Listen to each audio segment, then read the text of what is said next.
Yes, sir. Welcome back to Timeless Athlete, the ultimate space for former athletes navigating life after sports.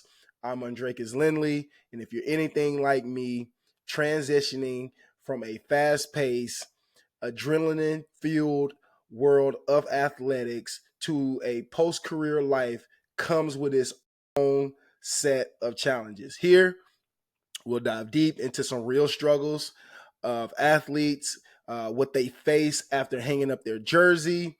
If you want to stay on top of these tips, interviews, and the real stories of other athletes, make sure you like, comment, and subscribe.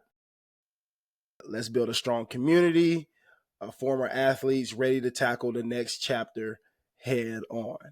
I got something special for you guys today, something that might touch a little of y'all, touch a few of you guys right here. It might touch you. If you don't like it, you're welcome to comment down in the comment section and let me know how you really feel, and we can have a discussion about it. But this is something that I was able to read, and I thought it was really interesting. I just wanted to put my take on it. You guys bear with me. For some reason, I never get sick. I never get sick, never. And what's happening is I got a little bit of a cough. So y'all bear with me. Let's get through this content. I want to give credit to the U.S. News. This is where we're going to read from. We're going to read a little bit of what's happening with athletes. The suicide rate has doubled in the last 2 decades, even with all of the resources of mental health and all the things that we have for athletes. Again, you guys let me know how y'all feel. Other than that, let's go ahead and dive into what US News has to say about this suicide rate. All right. So it says right here, suicides among US college athletes have doubled over the past 2 years, according to the data of the National Collegiate Athlete Association. Suicide is now the second most common cause of death for college athletes after accidents. All right. And it says right here, athletes are generally thought of as the healthiest population in our society, yet the pressures of school, internal and external performance expectation, time demands, injury, athletic identity, and physical fatigue can lead to depression, mental health problems, and suicide. That's a lot, right? As a former collegiate athlete, it's real. You guys know as well. There's a lot of expectation put on you. All right.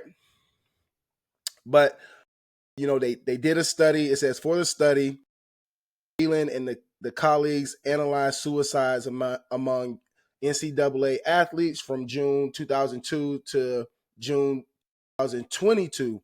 And during those 2 decades, 1,102 athletes died. Of course, 128 took their own lives, including 98 men and 30 women. That's really tragic. That's really tragic. The suicide rate amongst college athletes doubled compared the first decade, and the second rising from 7.6% to 15.3%. At the same time, the US overall suicide rate rose just 36%. I'm gonna go ahead and pause it right there before we talk about it a little bit more. But as I'm reading this, it makes me think when I was growing up. It's making me think, why is this? Before I even get deeper into the reading, why is this? Why has it doubled? The only thing that I can think of right now is, you guys can correct me if I'm wrong. This world is way too sensitive. People are taking things way, harder and taking it to heart, and it's devastating, especially in the Western world. When I was living in Europe, I really didn't, feel too much of this. Now, Europeans are definitely sensitive in their ways, but the US and all the social media, I mean, as an athlete, you're supposed to be tough. And growing up, my cousins, my uncles, all of them used to punch me in the chest, rough me up. If I made a mistake on a field or something like that, they let me have it. But I knew I had to tough it out. And with all the expectations as an athlete, I met the challenge. That was part of being an athlete. I meet the challenge. I'm not going to do everything well, but that's the challenge. I'm ready for it. Like, I messed up this time, but I'm ready to go again. And I heard criticism. I heard things, hey man, you dropped that pass, man. Or, one of my friends would come up to me, man, you suck, man. Like, why you? But I knew it was either fun, maybe they was teasing me, but it made me better. Y'all way too sensitive. And in today's world, people are taking it so hard that they killing themselves. Mind you, I don't, it's unfortunate that people take their lives, but a lot of people are doing it for attention. They're doing it because they're so sensitive, especially in this social media world. I just heard a WNBA player who's making a lot of money talk about the criticism from social media. Why do you even care? Why do you care what people that you don't know think? All right, let's dive into it. I don't want to, I don't want to go off too hard. Let's continue reading. It says suicides among males increase each year throughout the study period, while suicides among females increase from 2010 onwards. Male suicides increased from 31 during the first 10 years to 67 in the second decade. Results show female suicides increased from 9 to 21 between the two decades. There were 9 deaths every 2 years in male athletes and 3 deaths every 2 years in female athletes. The highest number of suicides was among male cross-country athletes among the male competition Division 1, Division 2 compared to Division 3 athletes, results show. So again, what this is making me feel like is it's an ego thing, because these D3 athletes are not taking their lives as much, but the expectation and the egos of these D1 Division 2 athletes are majority of them on social media, whether it's cross country, American football, whatever it is. Something goes wrong in a game or something happens, and the first thing you do is you look on social media to see what are they saying about me missing the shot or doing this, and you're taking it to heart and you're focused on whatever everybody else is saying, and now you feel like you need to do something because your life is over. Now, y'all can say what y'all want, but I'm not the type of person who is going to sit there and pat somebody on their back or whatever because they took their life. If they took their life, hey, like, that was the most, it's unfortunate, but it's selfish. It's really selfish. You got other people out here. You're worried about what other people think. Your feelings are hurt, and now you're taking your life, not thinking about the people that's around you. You're worried about what somebody is saying on social media and the expectation that you missed or messed up on. All right. Y'all let me know down in the comments. Am I too hard on it? Like, I really just don't feel like I should be crying and making he took his life.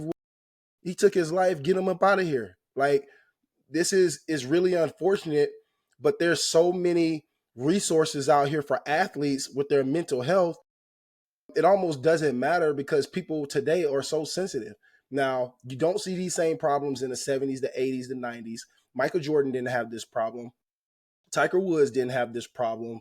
All these people who were cut the first time in sports and, stepped up to the challenge to keep going.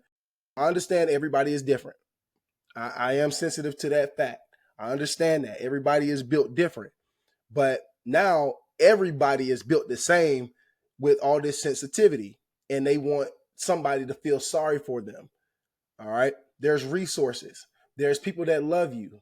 This right here should as an athlete should make you want to step up to the challenge and find out, hey, how can I get better? Whatever's bothering me, let me step up to the challenge and say, hey, like, I'm dealing with this. I'm depressed at this moment, whatever it is. I'm not listening to no outside noise. The only thing I'm worried about is what's in my locker room and the people that's around me. How can I get better from this? How can this propel me to be something greater? All right. So it says, in fact, there were 2 deaths every 5 years in cross country athletes. Researchers found suicides are excuse me during the school year because they looking at what everybody talking about with an average of 12 per month compared with less than 7 per month in the summer because they ain't hearing no noise. All right. So, and then at the end, it just says, oh, excuse me. I'm sorry, guys.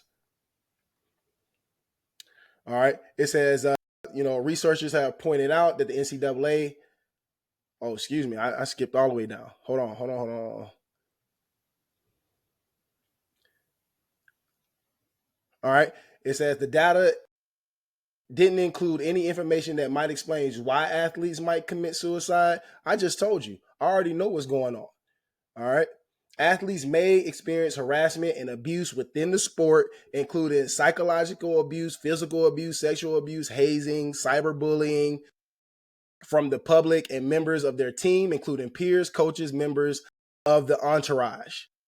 The researchers pointed out that on the NCAA has renewed efforts in recent years to address mental health.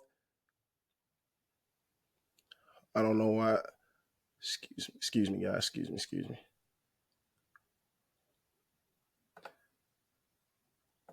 Hang on. Hang on.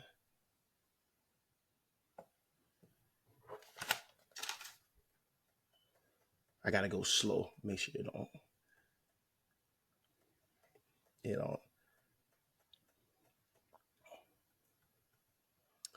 To address mental health among college athletes. Despite recent increased focus on mental health in athletes, death by suicide is increasing. Now, I just told you what was up. Hey, exactly. So they're worried about the abuse again. When I was growing up, it was a different era. I understand that. It was a totally different era, and I understand that these kids and these athletes are not built the same. I understand that.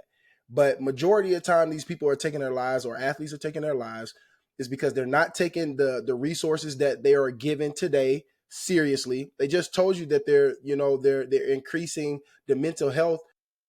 They're addressing it a little bit more and it's still doubling and increasing. So what's happening is they're still worried about the outside noise. When I was growing up, if I got bullied by my cousins or by my teammates, everybody gonna call it bullying, but I just call it like, excuse me, teasing, whatever it is. I'm like, shoot, I'm ready for the next challenge. Like, shoot, I messed up that one time. Let's go. Let's get ready to go. And if I don't have another chance, cool. Just keep moving on and keep pushing forward. But again, we're in this sensitive world with social media. Everybody's paying attention. Nobody can take a joke or take any criticism or take accountability and say, hey, how can I get better from this? It's all, oh, did you hear what they said? My life is over. Hey, so you guys let me know how you feel about it. Am I not being sensitive enough? Even though they really said right here they're increasing the focus on mental health. They're increasing all this, the resources and things are doubling. Am I being non-sensitive? Do you think, how I grew up in the '90s and in the 2000s that it was a much stronger and tougher way of living, and these people, y'all let me know. Like, I really don't know, and I want to figure out what am I missing? Because again, I don't feel like taking your life because what you seen on social media or what somebody said in the locker room is a reason to take your life when you got other people that's dependent on you, loving you, want you around, want to watch you continue to play sports. Y'all let me know, right? Y'all let me know. Um, do me a favor, guys. I want you guys to go down below in the description. I help former athletes over 30 get back in shape with lean muscle and energy through my Reignite Method in 90 days or less. You guys can check that out in the description. Let me know if you guys are interested. I appreciate y'all, and Until next time, y'all already know what to do, man. Stay timeless. Peace.